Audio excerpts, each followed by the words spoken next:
এতদিন যারা ক্ষমতায় ছিলেন 2011-র পর থেকে একাধিক বক্তব্য তাদের শুনেছি, বিরোধী রাজনৈতিক দলগুলোকে তারা রাজনীতি সেভাবে করতে দেননি বলে আপনারা এই অভিযোগ করেছেন, অত্যাচারের ঘটনা।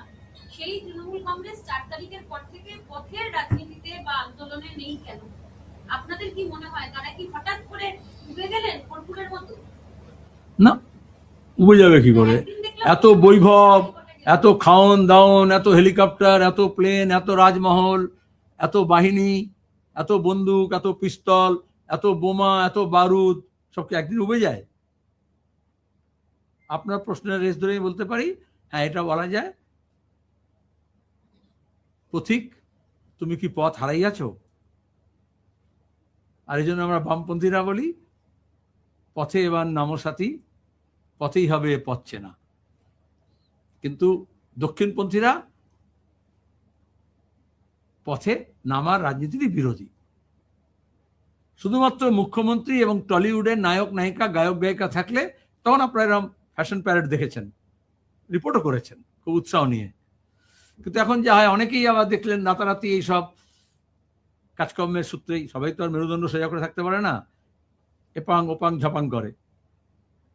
তো যারা এপাং ওপাং ঝপাংয়ের যারা প্রবক্তা, তারা তখন রাস্তায় নামার আগে এদিক ওদিকে তাকাচ্ছে।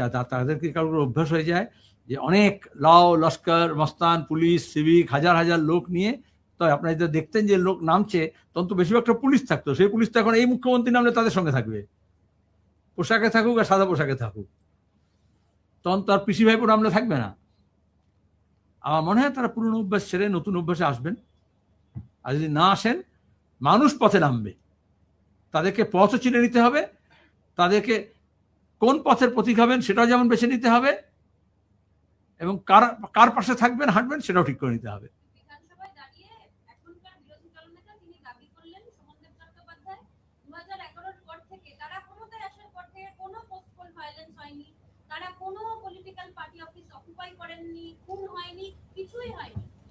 এই সমস্ত সাংবিধানিক পদে গেলে আমরা জানি একটা শপথ বাক্য পাঠ করানো হয় এবং সেখানে বলা হয় সত্যনিষ্ঠার সহিত।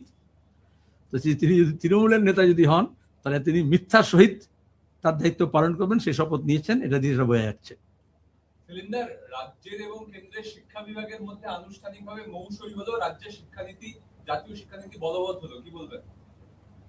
সরকার তুমি যে তৈরি করেছো সেই সরকার তার নীতি অনুযায়ী চলবে, এবং জাতীয় শিক্ষানীতি আমরা জানি সেটা মোদির অনেক প্রিয়, এবং সেটা হচ্ছে একেবারে ওয়াশিংটন নির্দেশিত, এবং সেখানে দাঁড়িয়ে এই শিক্ষানীতি তৈরি হয় শাসক দল তার প্রয়োজনে, পুঁজি তার প্রয়োজনে। ইংরেজদের সময় কেরানি দরকার ছিল, তখন কেরানি তৈরি করার জন্য শিক্ষা তৈরি করা হয়েছিল। স্বাধীনতার পরে যখন আমরা পাবলিক সেক্টর তৈরি হচ্ছে, যখন দাঁড়িয়ে নতুন কারখানা তৈরি হচ্ছে, যখন ভারী শিল্প তৈরি হচ্ছে, তখন আইআইটি আইএম তৈরি করতে হয়েছে, তখন একেবারে তলা থেকে স্কুল কলেজ তৈরি করতে হয়েছে, বিশ্ববিদ্যালয় তৈরি করতে হয়েছে। জনশিক্ষা বামফ্রন্টে যখন আমল হয়েছে, তখন জনশিক্ষার প্রসার হয়েছে, বেশিরভাগ মানুষ যাতে শিক্ষার আঙিনায় আসে তার চেষ্টা করা হয়েছে। আর এখনকার যে সরকার আছে সে চায় না যে সবাই শিক্ষিত হোক, শিক্ষা মহার্ঘ হোক, তাহলে পাবলিক ফান্ডেড শিক্ষা যাতে না থাকে। আমি কলকাতা কর্পোরেশনের বিদ্যালয়ে পড়েছি, তৃণমূলের আমলে কর্পোরেশনের বিদ্যালয়গুলো প্রায় চৌপাট হয়ে গেছে। প্রথমে বিজেপি যখন মহারাষ্ট্র পুরসভা এসেছিল, কলকাতা এবং মুম্বাই পুরসভা একমাত্র স্কুল চালাতো। তারা প্রথমে গত শতাব্দীর শেষে যখন মহারাষ্ট্রে বিজেপি শিবসেনা পুরসভা হয়, তারা সমস্ত পৌর বিদ্যালয়গুলোকে বন্ধ করে দেয়। এখানে যখন তৃণমূলের সরকার হয়, তারাও ক্রমাগত আর রিক্রুটমেন্ট না করে এগুলোকে শুকিয়ে মেরেছে। এখন কয়েকটা আছে টিম টিম করে চলছে। এবার তোমার জানা দরকার, যখন একে ফজলুল হক যখন এখানে মেয়র হন কলকাতা স্বাধীনতার আগে, তখনই গোটা এশিয়ায় প্রথম কলকাতায় পুর নিগম স্কুল প্রতিষ্ঠা করে। কারণ বস্তির গরিব ধাঙরের ছেলে, গাড়োয়ানের ছেলে, দারোয়ানের ছেলে তারা যাতে পড়তে পারে, শ্রমজীবী মানুষের শহর, তারা যাতে পড়তে পারে। এখনকার যে জাতীয় শিক্ষানীতি আছে, তারা প্রাইমারি থেকে একেবারে সর্বোচ্চ পর্যন্ত যাদের আর্থিক রেস তো আছে তারা পড়ুক, যাদের আর্থিক রেস তো নেই তারা কেন পড়বে? তাছাড়া পড়েই বা কী করবে যদি চাকরি না করা হয়?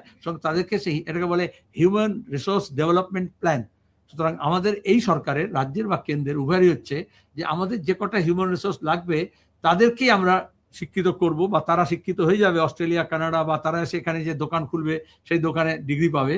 কিন্তু এখানে সবাইকে শিক্ষা দিয়ে কি লাভ? তাহলে পাবলিক ফান্ডেড এডুকেশন সিস্টেমকে ধ্বংস করার চেষ্টা করা হচ্ছে। আমরা তার বিরোধিতা করেছি, আমরা বিরোধিতা করব।